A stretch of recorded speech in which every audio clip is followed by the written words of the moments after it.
Bonjour à tous, bienvenue dans Flight Simulator 2024. On est à bord du L-39. Première fois que je le teste, cet avion. Voilà. Petit jet. Voilà.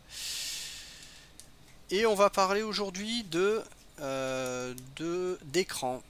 Pourquoi? Eh bien parce que j'ai changé mon écran et donc il faudrait que je vous fasse un petit retour pour vous donner quelques conseils. Ne pas reproduire les erreurs que moi j'ai pu faire par le passé et dans le choix de votre écran. Et on va comparer également un peu avec la VR. Alors l'écran que j'avais auparavant c'était un LG Ultra Gear, si je dis pas de bêtises, qui faisait 34 pouces, donc un écran assez large, qui est très bien pour faire de la bureautique parce que vous avez vraiment la possibilité d'afficher deux écrans côte à côte pour travailler, c'est quand même très pratique. Mais pour les jeux, et notamment la simulation de vol, il y a un point qui moi me dérangeait, c'était typiquement le fait d'avoir un champ de vision vertical qui n'était pas suffisant. Et c'était très étroit, on avait un bon champ latéral, ça c'était bon, mais le fait d'avoir un champ de vision latéral, vertical qui était très limité, faisait que quand on regardait au-dessus du tableau de bord, comme ça, en fait on voyait pas trop le cockpit, on était obligé de baisser la tête, puis de remonter.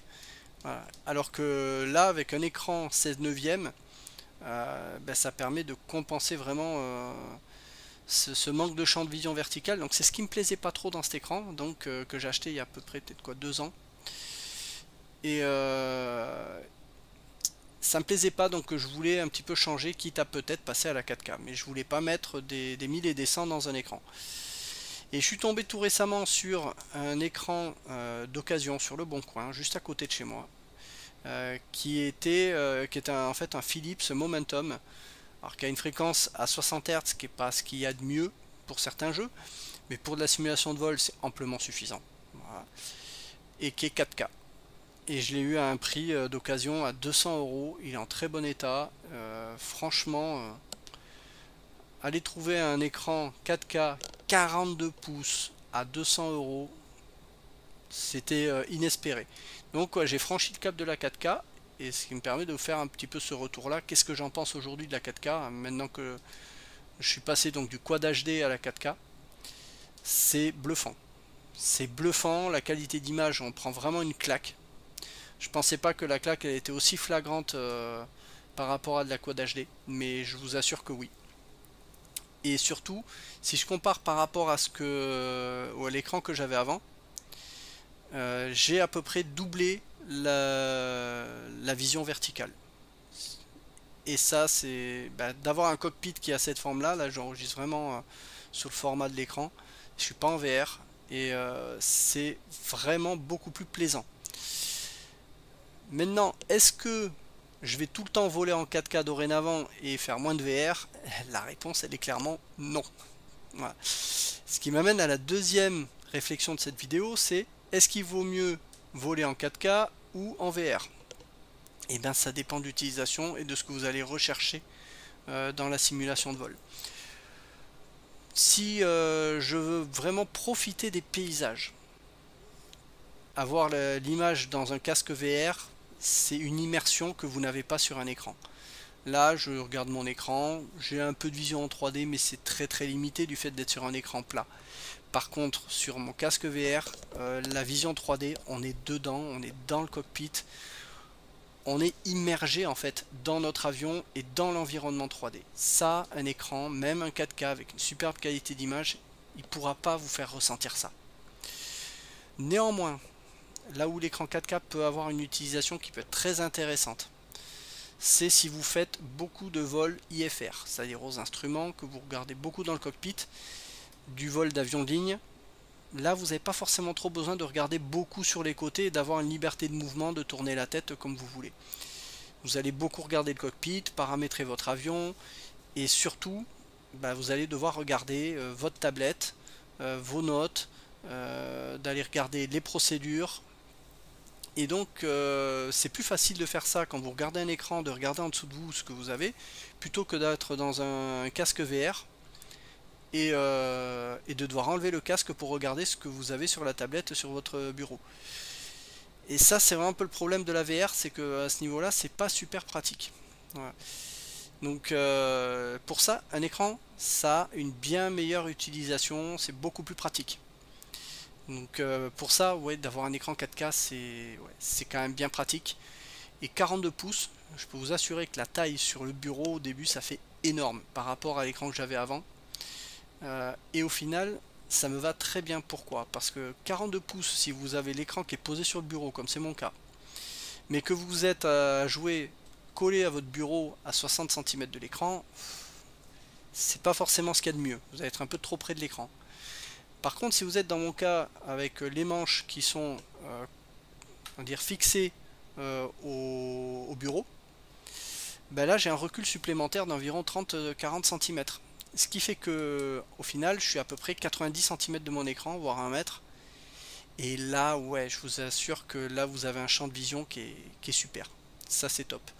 Donc il faut vraiment prendre en compte le recul par rapport à la taille de votre écran, mais ce que je peux vous dire c'est que c'est vraiment c'est top. C'est vraiment top et la qualité de l'image en 4K elle est vraiment super chouette. Voilà.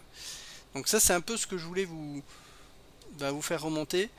Les écrans larges, 34 pouces, 49 pouces, c'est très bien parce que vous avez une vision périphérique qui est immense, mais verticalement, ça va pas du tout pour la simulation de vol. Donc ne faites pas l'erreur que j'ai faite moi il y a 2 ans de partir sur un écran comme ça, parce que je voulais quelque chose qui soit aussi pratique pour travailler, mais au final l'utilisation que j'en ai est davantage orientée jeu et simulateur. Et quand vous passez de la Quad HD à la 4K, vous prenez une claque d'un point de vue visuel tellement c'est beau. Et il n'y a pas que Flight Simulator, hein. C'est également Red Dead Redemption. Quand j'ai lancé Red Dead Redemption avec le nouvel écran, je voyais des détails que je ne voyais pas avant. Donc c'est vraiment chouette. Et ça c'est vraiment plaisant. Donc voilà. Aujourd'hui on a des cartes graphiques qui permettent de vraiment profiter de la 4K de manière relativement fluide, hein. Ce qu'on voit c'est quand même assez fluide, j'ai quelques petites saccades par moment mais ça va, parce que j'enregistre aussi, mais c'est superbement net. Alors les images que l'on a, les images satellites sur Flight Simulator 2024, parce que j'ai aussi comparé ce que je disais précédemment, que Flight Simulator 2020, les images satellites sont beaucoup plus nettes que sur le 2025, en 4K c'est également le cas, ça se voit. Mais c'est moins flagrant. Là, ce que je vois quand même les routes. On voit quand même un peu des détails sur les routes, les lignes blanches. Donc ça va, on voit des détails. C'est encore le cas. On a Flight Simulator 2020, les images satellites sont toujours plus jolies que sur 2024. Mais comme vous avez une telle résolution en 4K, c'est moins flagrant, c'est moins gênant par rapport à ce que je peux constater en VR avec le Crystal Light, où là vraiment ça se voit et c'est vraiment flagrant. Voilà, là on voit par exemple des textures là sur ce côté de rocher, elle est moins bonne qu'à côté. Voilà, là ça a mis un peu de temps à charger. Bon, il y a peut-être un peu lien de lien avec la connexion internet qui est en Wi-Fi. Mais voilà, au final en 4K c'est très beau, vous avez une image qui est très belle, c'est vraiment chouette. Mais je reste vraiment sur ce que je conseille vraiment. Si vous faites de l'IFR, un écran 4K c'est très bien, vous allez être beaucoup plus libre de regarder ce qu'il y a des tablettes à côté, des notes, par rapport à un casque VR. Le casque VR, si par contre vous faites du VFR, où votre but c'est de vous immerger dans l'avion, bah il n'y a pas photo. Il n'y a vraiment pas photo. Encore le temps, non, il n'y a pas photo, l'immersion en VR est quand même super top, et ça vous n'aurez pas ça sur un écran. Donc voilà ce que je pouvais un peu vous dire sur cet écran. Un bel écran, franchement pour 200 euros, bah, je m'en plains pas. C'est un très bon investissement. D'ailleurs je me dis mais pourquoi j'ai pas investi plutôt dans la 4K? Parce que je craignais que ça tire un peu trop sur le matériel informatique. Et au final, bah, pas du tout. Je me rends compte que avec la 4070 Ti Super, elle fait super bien le job. Tout est quasiment à fond dans Flight Simulator 2024. Et c'est beau, c'est fluide, et vous pouvez en profiter librement. La seule limite hardware que l'on a actuellement, pour moi, elle est sur la VR. Si vous voulez vraiment avoir de la fluidité, de la qualité d'image de très bonne qualité sur la VR, alors là oui, il faut une très grosse carte graphique. Mais si vous voulez juste faire du jeu sur écran, sans VR, les cartes graphiques moyenne gamme que l'on a actuellement vous feront très bien le travail. Vraiment, il n'y a pas besoin d'avoir mieux hein, pour l'instant si vous restez à ce niveau-là. Et vraiment la 4K, c'est un autre monde. Voilà. Voilà ce que je pouvais un peu vous dire sur mon retour de mon nouvel écran 4K. C'est pas un foudre de guerre, c'est pas un OLED, c'est une dalle VA, et pourtant la qualité d'image elle est superbe. Donc il n'y a pas forcément besoin de se ruiner. Donc si j'ai un conseil à vous donner, si vous voulez franchir le pas de la 4K, à moindre frais, surveillez des écrans qui peuvent se vendre en occasion. L'écran que j'ai acheté il a 4 ans. Et très franchement, un écran ça peut durer mais très longtemps. Donc voilà, n'hésitez pas à regarder les promos qui peuvent y avoir. Si vous avez des écrans 4K qui sont dans les 300 euros, c'est déjà très bien. Mais alors là, un 42 pouces qui était à 200 euros, je suis tombé sur une petite pépite. Je remercie vraiment l'acheteur parce que lui, il déménageait, il s'en servait plus. Mais c'est vraiment superbe. Moi, ça me change la vie. L'expérience joueur, l'expérience de jeu, elle est transcendée avec un écran comme ça. Donc voilà les conseils que je pouvais vous donner. Je vous dis à bientôt pour d'autres vidéos, certainement plus en VR, parce que je préfère quand même voler en VR sur Flight Simulator. Et je vous dis à la prochaine.